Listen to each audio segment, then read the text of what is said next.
Olá amigos, daqui a Nini, bem-vindos ao meu canal novamente. Hoje eu trago um tema diferente. Como vocês sabem, eu trabalho na área de esportes, nomeadamente com o Counter-Strike. E então, hoje não vamos falar de Anéis de Poder ou House of Dragon ou Darth Vader ou Sauron. Vamos falar de um episódio que me marcou em 2018, precisamente. Então, alguns sabem que antes da HLTV eu passei por empresas como a ESL, o Schalke e a SK Gaming, ou SK, como falam aqui no Brasil. E hoje queria falar da SK, claro, porque a SK liberou recentemente os vídeos e as fotos que a gente fez para o time, que era suposto ser, os Não Tem Como, e vamos falar sobre isso. Agora, se querem fofoca, se querem drama, se querem treta, acho que estão no local errado, porque assim, eu, passado 4 anos, tenho uma visão mais madura, mais racional das coisas, já consigo ver o puzzle todo e vamos fazer aqui uma reflexão. Convido toda a gente a refletir e posso partilhar um bocado a minha perspectiva e aquilo que eu fui pensando e concluindo ao longo dos anos. Para aqueles que estiveram no Major, sabem que foi uma experiência muito intensa, principalmente para as pessoas que estiveram desde o Rio Centro.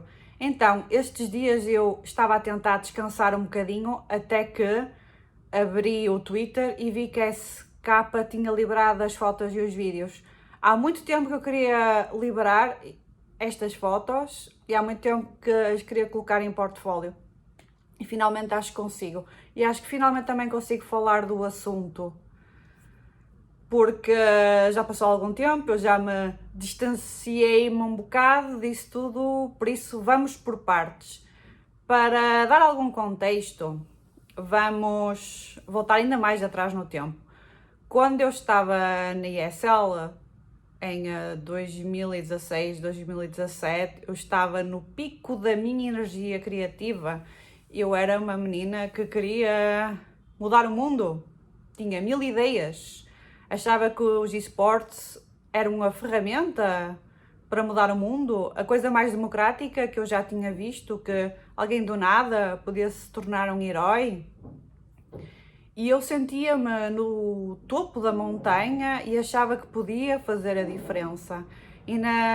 Era inocente e idealista e queria mudar tudo. E claro, a ESL, principalmente quando foi comprada por sponsors maiores, tornou-se uma empresa mais burocrática.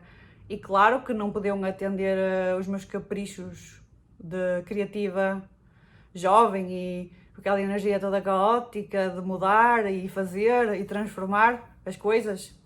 Então, na altura estava um bocado frustrada e ao mesmo tempo que essa frustração em mim se sentiu, eu vi o Kenji em Krakow virar-se para a Big, acho que foi a Big, e ele falou: "Você é lixo!" E olhei para ele e para mim ele pareceu-me um santo, porque eu estava um bocado cansada de toda aquela burocracia de gravatinha, de ESL, e eu tinha saudades do CS raiz, aquele que eu conheço, quando eu era menina, quando eu tinha 15 e 16 anos, ia para a LAN e via as pessoas ali da quebrada, no café, xingarem-se, insultarem-se. Eu sei que isso não é bom, eu não estou a promover a toxicidade do jogo, mas tinha saudades desse ambiente raiz de rua que também existia em Portugal. Então quando vi o KNG eu sentia afinidade com ele, senti que ele era um excelente representante do povo e quando a ESL falava que ele era um mau exemplo, que esportes não devia ser assim, eu dizia, este é o espírito de rua que a gente tem de manter, espírito da quebrada, se me faço entender bem. O que é que acontece? Vamos passar as tretas todas do Team Villain Mix à frente para chegar um bocado mais à frente da timeline que eu quero. Quando, entretanto, SK clássica, ficou sem o time deles de CS, quando o Fallen e companhia foram para a MIBR, que era da Immortals, na altura. Esse foi o pior segredo da história do CS, se recordam, porque todo mundo sabia. A apresentação de MIBR, já não sei se foi em São Paulo ou noutro sítio qualquer, foi o pior segredo da história, todo mundo já sabia.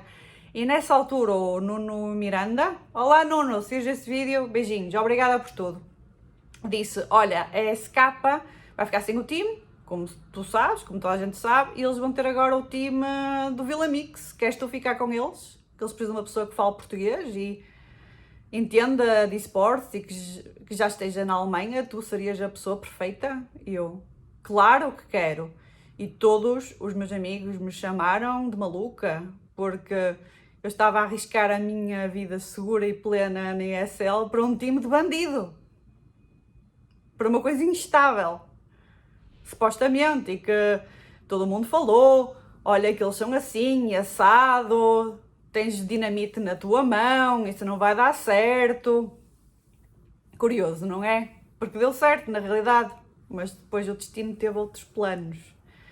Então, quando eu cheguei à SK oficial para trabalhar com o time, já não tinha o Lucas e o Eni, tinha o FNX, KNG, Shell, o Beat, Phelps e a Poca.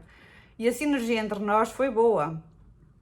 E eu sugeri logo fazermos aquele photoshoot de terno, num sítio onde eu ia para a balada em Colónia. Eu liguei para o sítio e perguntei se dava para fazer um photoshoot lá, porque queria aquele ambiente meio urbano, e depois queria os meninos de terno, o FNX do terno para mim era o símbolo que eu precisava para quebrar a internet na altura na minha cabeça, porque eu queria brincar um bocado com os contrastes, colocar o bad boy, enfiá-lo dentro de um terno e dar aquele ar meio máfia, meio quebrada. Eu tinha aquela ideia toda planeada, lá está, era o meu plano. E eu achava que os moleques iam odiar a ideia, mas eles adoraram. A gente divertiu-se imenso no photoshoot. Depois, quando acabámos o photoshoot, eles queriam publicar as fotografias. Eu dizia que não, porque temos de esperar que o anúncio venha, porque eu não quero quebrar o hype, temos de esperar até Belo Horizonte. E aquele time, quando foi para Belo Horizonte, e eu falo, foi um dos momentos mais felizes da minha vida, quando eles se qualificaram, porque íamos todos para o Brasil, íamos fazer o anúncio no Brasil e estava tudo a correr bem. Agora, eu não posso dar a opinião se o time se relacionava realmente bem ou não, porque eu tinha acesso limitado a eles. Eu não estava tipo mosca a ver as reuniões do Apoca, só posso dar a minha perspectiva de fora, daquilo que eu vi, daquilo que eu senti. Não sei dos problemas internos do time, não sei das tretas, não sei de nada, só tenho a minha visão de menina do conteúdo. E eu realmente estava tão contente, porque parecia que a coisa estava certa, que tinha o Brasil na minha mão, que é uma coisa muito estranha de se dizer sendo eu portuguesa, não é? Ter o Brasil na mão. Achava que o time ia dar certo. E na minha cabeça deu certo. Um detalhe extremamente interessante: o jogo que qualificou a NTC para Belo Horizonte foi precisamente contra a Fúria. A gente venceu a Fúria para se qualificar para Belo Horizonte, e esse vídeo também gerou muitos tweets e reshares, porque o povo estava muito do nosso lado na altura. É engraçado que agora vimos a Fúria no Major, foi incrível. Aquele momento contra a Navin que eu andei no meio da chuva a fazer stories vai ser igualmente inesquecível, mas é engraçado como temos aqui um momento de full circle que nos deixa, a mim, deixa-me um bocado pensativa do chamado, como seria se a SK tivesse ido para a frente com o time, se a SK tivesse escolhido o CS. Mas, por outro lado, eu entendo a SK e vamos agora refletir um bocado sobre isso. Engraçado, aqueles que me conheceram em Belo Horizonte andavam sempre atrás de mim. Então, quando é que vai ser o anúncio? Não sei o que é, não sei o que mais, porque todo mundo sabia. Sabiam que eu era a Nininha, menina da SK de conteúdo, e se andava atrás do time a filmar e a fazer stories, é porque ia haver um anúncio em breve. E ia. Então, Muita gente se esqueceu que então Não Tem Como jogou em Belo Horizonte e eu andava lá com eles, sim, era a menina do conteúdo, barra ajudava-os com aquilo que era preciso. Então, eles acabaram por não se qualificar para os playoffs e perderam contra a Big. Mas não foi isso que fez a SK mudar de ideias, porque nós recebemos a informação no fim do torneio que o anúncio não ia para a frente e foi muito triste. E todo mundo pensou que era porque o time não valia nada, mas pelo contrário, então eles estavam juntos há 2, 3 meses a fazer camp na Alemanha e todo mundo sabe que um time de Counter-Strike precisa de mais 3 meses para se acostumar.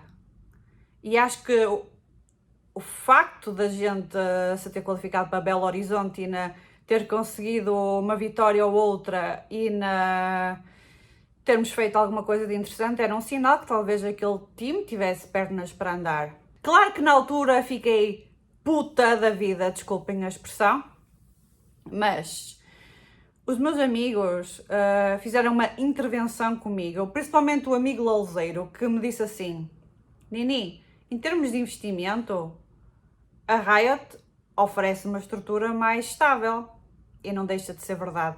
Eu queria ser DSK, queria voltar a ter um time de CS, mas toda a gente me disse: Nini, você vai para a LEC ou LAC, você vai para Berlim, você vai trabalhar perto da Riot. A Riot é um sistema mais seguro, porque aquilo que levou a SK a optar pela LEC foi precisamente a estabilidade da estrutura que a Riot oferece. Não vamos mentir, as pessoas acham que ganhar troféus e ganhar majors dá dinheiro, mas não dá.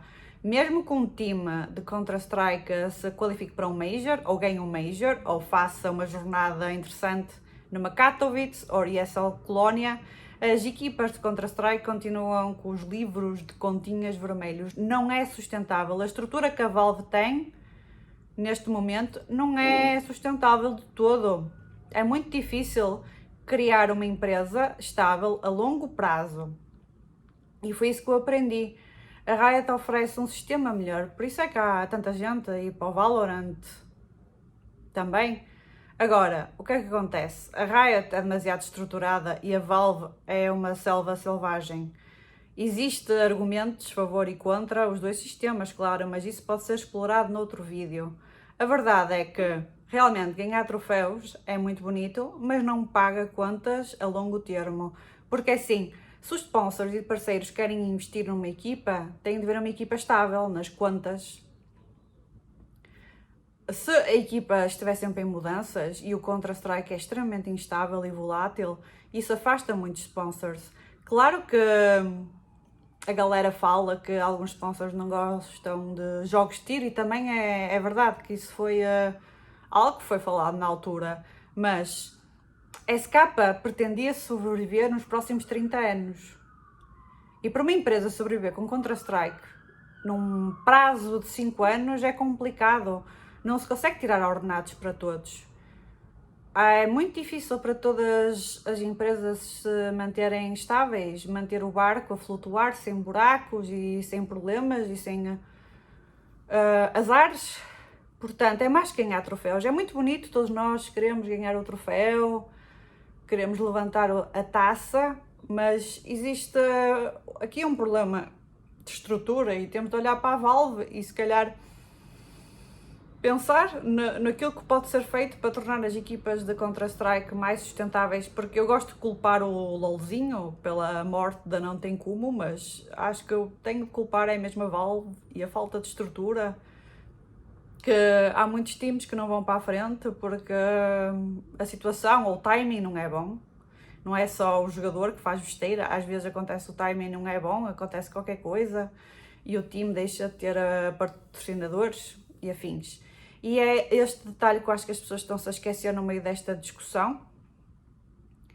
É por isso que o Counter-Strike recentemente tentou se tornar mais profissional, mais limpinho, com menos treta, menos drama, mas acaba por ser agora demasiado sério. Há a crítica que a galera às vezes sente falta do tal CS raiz, falta de um QNG, mas ainda temos alguns personagens interessantes.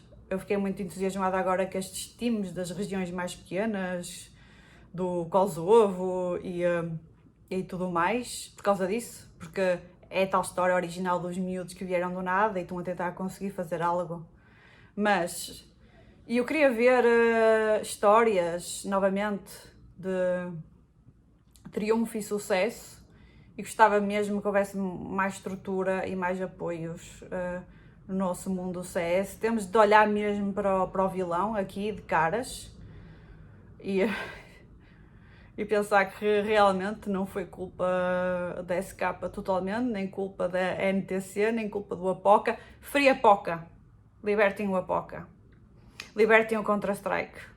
Agora, eu também pensei que ao ir para a Riot, ir para a SK, ir para a LEC ia ser uma experiência nova, porque eu, então, para curar essa frustração de ter ficado sem o meu time de CS, decidi agarrar-me ao LOLzinho. Decidi, então vou aprender mais sobre o LOLzinho. Eu sempre gostei do LOLzinho, mas eu não tinha acompanhado muito os storylines da LCS e do Worlds, então estudei para caramba e falei com os meus amigos lolzeiros, mesmo daqueles hardcore, e perguntei-lhes como é que é isto, como é que é aquilo, como é que são os memes, quem é o mais provocador de treta, quem é a pessoa mais interessante para seguir no Twitter até. E foi uma experiência muito interessante. Gostei muito de estar em Berlim, na LEC. Eu depois faço um vídeo sobre isso também. E aí também comecei a perceber-me, a comparar os dois sistemas, os lados bons do sistema da Riot e os lados bons do sistema da Valve, para não estar só a falar mal da Valve. Realmente a Valve dá mais liberdade, a Riot é mais rígida, mais sólida, mas também às vezes corta um bocado a liberdade. Tem de ser tudo aprovadinho por eles antes de ser liberado. Por isso eu estou um bocado aqui a contrabalançar as duas coisas, mas acho que esta experiência foi incrível e tudo começou por causa do time Villa Mix, praticamente, o que é interessante de refletir. Agora, o que é que tinha acontecido à Nini de 2018 se tivesse o seu time Villa Mix? Eu não sei, essa é a questão. Conclusões finais. Eu tenho saudades da Nini 2018, sem dúvida, só que eu tenho que admitir que a relação que eu tinha com os esportes na altura não era a mais saudável. Porque na altura eu queria fazer para ser, mostrar, ser a melhor, levar o mundo à minha frente e isso não era saudável. E depois tornava-me muito emocionalmente colada às minhas equipas e aos meus projetos e quando as coisas não davam certo eu ficava muito magoada e depois essa mágoa um bocado mostrava-se na maneira como era edgy no Twitter e tudo mais. E então, nos últimos anos, tentei separar, como eu gosto de falar, o Estado da Igreja. Agora, eu tento focar-me no meu trabalho e tento manter uma vida pessoal, tento manter interesses e hobbies fora da bolha dos esportes.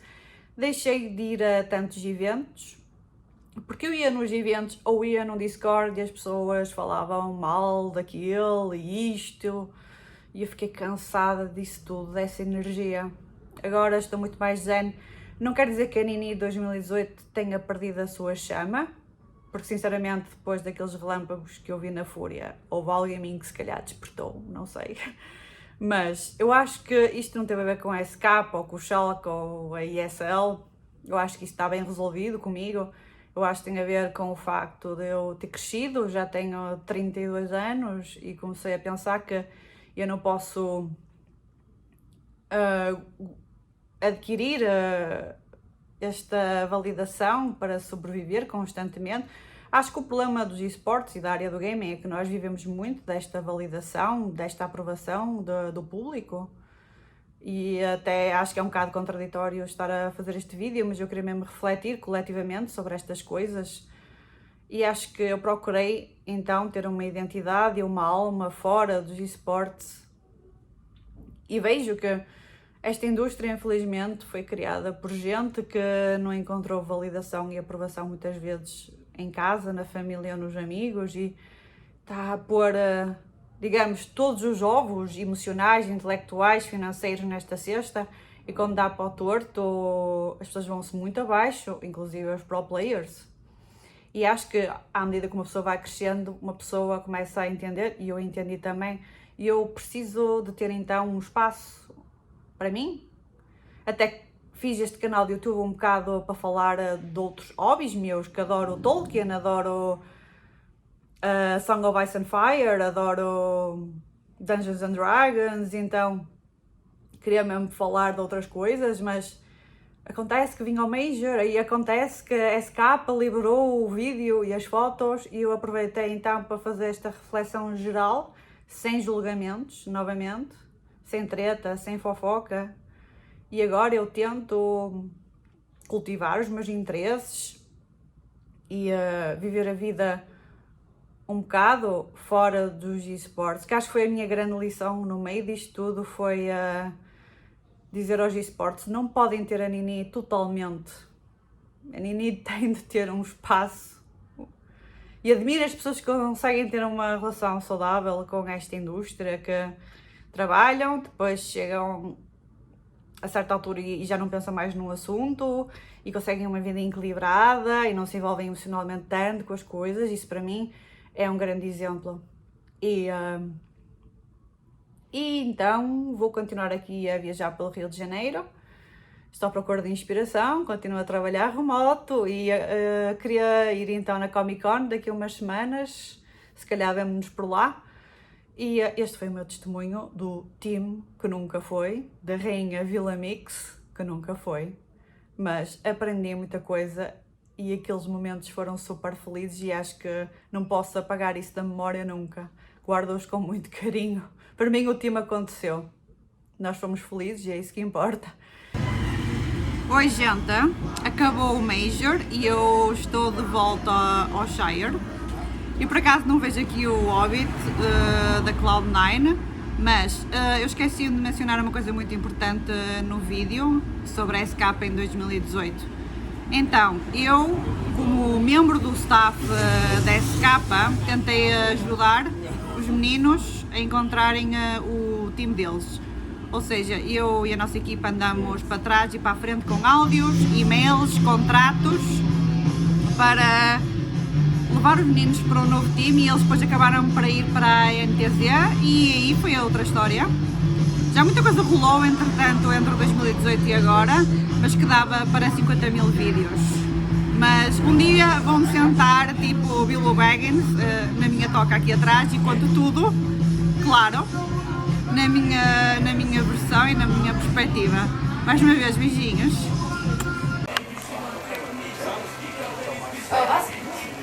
Nee, oder? Nee. Los, Bro.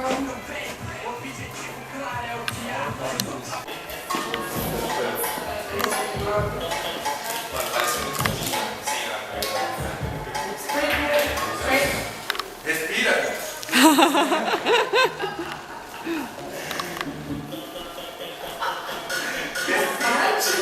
Pode se mexer.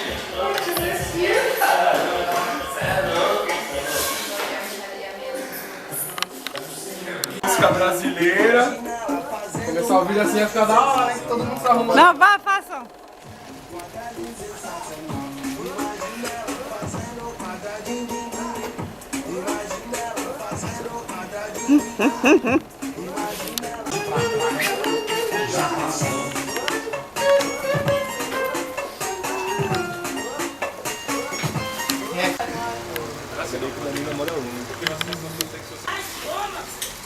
Vai, toma! Sempre